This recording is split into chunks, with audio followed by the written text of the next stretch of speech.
Assalamualaikum warahmatullahi wabarakatuh. Perkenalkan, nama saya Rahmayanti Wahda. Di sini saya akan menjelaskan tentang laporan keuangan tahunan dari Bank Negara Indonesia.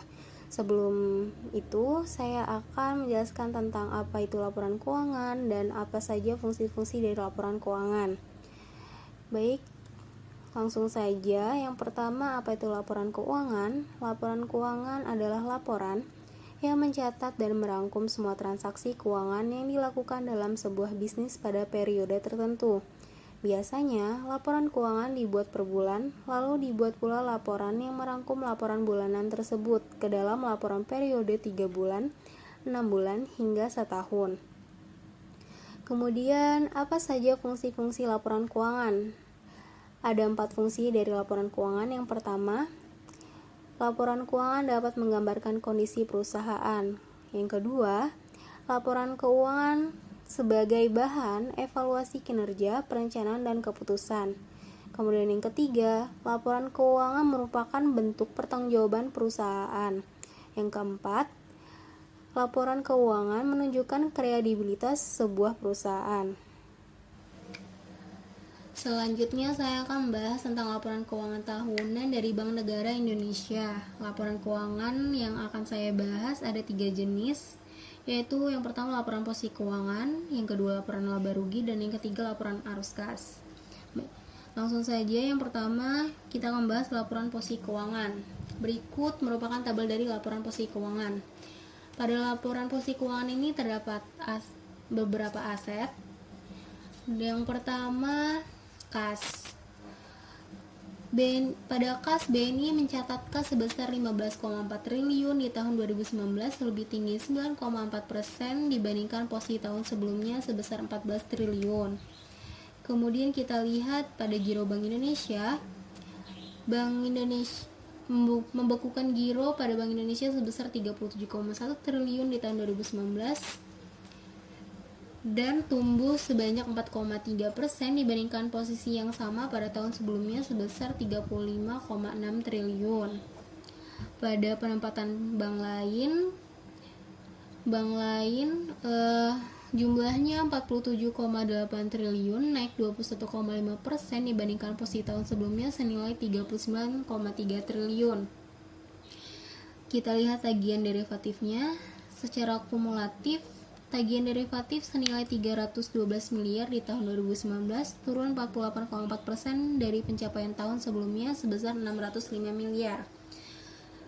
Pada obligasi pemerintah, per 31 Desember 2019, BNI mencatatkan obligasi pemerintah sebesar 81 triliun atau menurun sebesar 6,6% jika dibandingkan dengan posisi yang sama pada tahun 2018. Di sini kita lihat pada tabel pertumbuhan dari tahun 2018 sampai 2019 yang mengalami penurunan yaitu efek-efek neto, kemudian wesel ekspor dan tagihan lainnya, kemudian ada tagihan ekspektasi mengalami penurunan sebanyak 8,6%, tagihan derivatif tadi 48,4%, kemudian pajak dibayar di muka 35,4%, penyetoran saham turun sebanyak 13,4%. Jadi total asetnya ini pada tahun 2019 yaitu 845,6 miliar, dan pada tahun 2018 total asetnya 808,6 miliar. Terjadi presentasi pertumbuhannya yaitu 4,6%. Kemudian pada tabel liabilitas ini merupakan lanjutan dari laporan posisi keuangan. Terdapat simpanan nasabah yaitu 582,5 triliun, tumbuh 5,5% di tahun 2019 dari posisi tahun sebelumnya sebesar 552,2 triliun. Kemudian kita lihat dari simpanan dari bank lain yaitu Simpanan bank lain dan BNI mencapai 19,6 triliun dengan penurunan sebesar 16,5% di tahun 2019 dibandingkan posisi tahun sebelumnya yang senilai 13,9 triliun. Kemudian kita lihat utang pajak.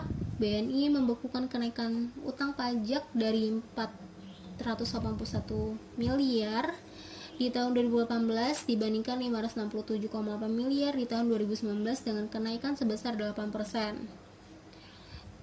Jika kita lihat total liabilitasnya pada tahun 2019 yaitu 688,4 miliar, pada tahun 2018 yaitu 671,2 miliar.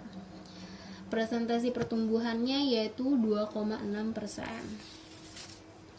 Selanjutnya masih membahas tentang laporan posisi keuangan. Terdapat simpanan nasabah. BNI membekukan simpanan nasabah senilai 31,8 triliun dengan pertumbuhan sebesar 19,4% di tahun 2019. Di tahun sebelumnya total simpanan nasabah mencapai 26,6 triliun. Kenaikan simpanan nasabah tersebut disebabkan oleh peningkatan giro mudorabah dan tabungan mudorabah yang naik masing-masing sebesar 312,1% dan 10,9% di tahun 2019. Sementara itu, kita melihat deposito mudorabah naik 2,9% menjadi 16,1 triliun di tahun 2019. Kemudian kita lihat simpanan dari bank lain. Sebagaimana simpanan nasabah, simpanan dari bank lain juga terdiri dari giro mudorabah, tabungan mudorabah, dan deposito mudorabah. Simpanan dari bank lain mengalami penurunan sebesar 4,6% dari 358 miliar di tahun 2018 menjadi 341 miliar di tahun 2019. Penurunan ini sejalan dengan berkurangnya deposito mudorabah menjadi 178 miliar dari 224 miliar dalam rangka optimalisasi sumber pendanaan berbiaya murah dari bank lain. Bisa dilihat total dari dana syirkah temporer pada tahun 2019 sebesar 31,1 miliar. Pada 2018 totalnya yaitu 26,9 miliar. Dan dengan pertumbuhan pada tahun 2018 sampai 2019 yaitu 15,4%. Selanjutnya pada ekuitas. Pada tabel ekuitas ini kita lihat modal saham di BNI mencapai 9,1 triliun di 2019. Pencapaian tersebut tidak melalui peningkatan maupun penurunan dari 2018 yang mencapai 9,1 triliun. Kemudian tambahan modal disetor, BNI mencapai 14,6 triliun, tidak melalui peningkatan maupun penurunan, sama dengan tahun sebelumnya. Kemudian kita lihat saldo laba. BNI 2019 mencapai 82,5 triliun, mengalami kenaikan 11,4 triliun atau 16,1% dibandingkan dengan tahun sebelumnya. Kemudian kita lihat dari kepentingan pengendali. Kepentingan pengendali atas aset neto entitas anak yang konsolidasi di BNI mencapai 2,5 triliun, mengalami kenaikan dibandingkan dengan tahun sebelumnya sebesar 2,3 triliun. Kita lihat total ekuitas dari tahun 2019 yaitu sebanyak 125 miliar, pada tahun 2018 sebesar 110,3 miliar, dan persentase pertumbuhannya yaitu sebanyak 13,3%. Selanjutnya pada laporan laba, ini laporan yang kedua adalah laporan laba rugi. Pada laporan laba rugi terdapat pendapatan bunga dan pendapatan syariah yaitu sebesar 58,5 triliun di tahun 2019 dari posisi tahun sebelumnya senilai 42,9 triliun dengan persentase 8,6%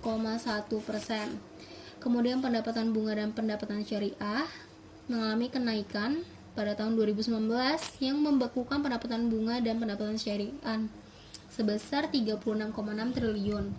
Pencapaian ini tumbuh 3,3% dibandingkan posisi tahun sebelumnya sebesar 35,4 triliun. Kemudian melihat dari pendapatan operasionalnya, BNI membekukan pendapatan operasional lainnya sebesar 13,7 triliun di tahun 2019 atau tumbuh 18,1% dari posisi tahun sebelumnya sebesar 11,6 triliun. Kemudian dilihat dari laba sebelum beban pajak, BNI membekukan laba sebelum pajak sedikit lebih rendah dari 19,8 triliun di tahun 2018 menjadi 19,4 triliun di tahun 2019. Beban pajak, kita lihat beban pajak. BNI membekukan beban pajak senilai 3,9 triliun di tahun 2019 dibandingkan 4,7 triliun seiring peningkatan profitabilitas bank. Kita lihat total laba rugi tahun berjalan yang didistribusikan. Atribusi laba dan penghasilan komprehensif BNI mencapai 18,4 triliun. Pencapaian tersebut melalui peningkatan sebesar 4,1 triliun dari tahun 2018 sebesar 14,2 triliun. Kemudian kita melihat dari EPS, earning per share, laba perusahaan dan dilusi didistribusikan kepada pemilik entitas induk adalah 825 di tahun 2019 dan 805 di tahun 2018 atau meningkat sebesar 2,5%. Dan laporan terakhir yaitu laporan arus kas. Pada laporan arus kas terdapat yang pertama yaitu arus kas dari aktivitas operasi. Pada arus kas dari aktivitas operasi, BNI membekukan kas neto digunakan untuk aktivitas operasi mencapai 12,6 triliun di tahun 2019 dan 4,3 triliun di tahun 2018. Aktivitas arus kas operasi tersebut dipengaruhi oleh penerimaan pendapatan bunga dan syariah. Kemudian arus kas dari aktivitas investasi. BNI membekukan kas neto yang diperoleh dari aktivitas investasi BNI mencapai 13,5 triliun di tahun 2019.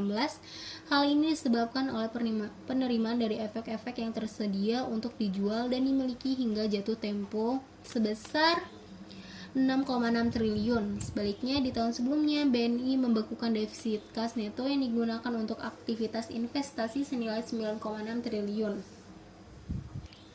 Kemudian kas dan setara kas akhir periode,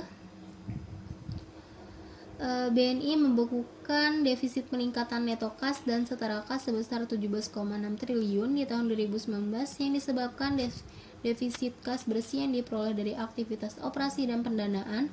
Meski demikian, hal ini dapat ditutupi oleh kas dan setara kas awal tahun yang mencapai 98,9 triliun. Dengan demikian, kas dan setara kas akhir tahun 2019 adalah sebesar 81,2 triliun. Demikian pembahasan yang telah saya sampaikan mengenai laporan keuangan tahunan dari Bank Negara Indonesia. Mohon maaf apabila terdapat kesalahan dan kekurangan pada pembahasan saya kali ini. Saya ucapkan terima kasih atas perhatiannya. Saya Ri, wassalamualaikum warahmatullahi wabarakatuh.